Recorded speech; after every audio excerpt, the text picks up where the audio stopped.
দীর্ঘ বিরতির পর নতুন গান নিয়ে দর্শক শ্রোতাদের সামনে হাজির হচ্ছেন নুসরাত ফারিয়া।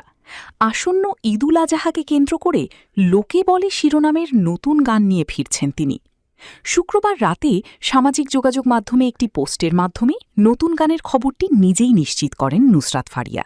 তিনি লিখেছেন, কথা দিয়েছিলেন নতুন গান নিয়ে ফিরবেন এবং এবারের ঈদের উদযাপন আরও বড় পরিসরে হতে যাচ্ছে। জানা গেছে আগামী ২৬ মে গানটি মুক্তি পাবে। ফোক পপ ঘরানার এই গানের কথা লিখেছেন তাহজিব এম বন্ধন, আর গানটির সুর ও সঙ্গীত পরিচালনার দায়িত্বে রয়েছেন ফুয়াদ আল মুক্তাদির। গানটি প্রকাশ পাবে এসভিএফ এবং ব্লিং মিউজিকের ব্যানারে। এর মিউজিক ভিডিও নির্মাণ করেছেন ভারতের পরিচিত কোরিওগ্রাফার ও নির্মাতা বাবা যাদব।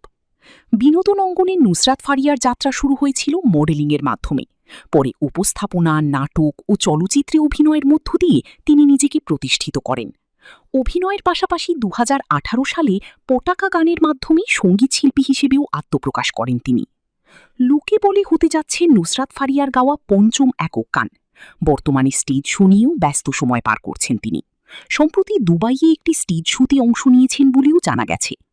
ঈদের বিশেষ আয়োজনে এই গানটি দর্শক শ্রোতাদের কাছে নতুন মাত্রা যোগ করবে বলে আশা করছেন সংশ্লিষ্টরা।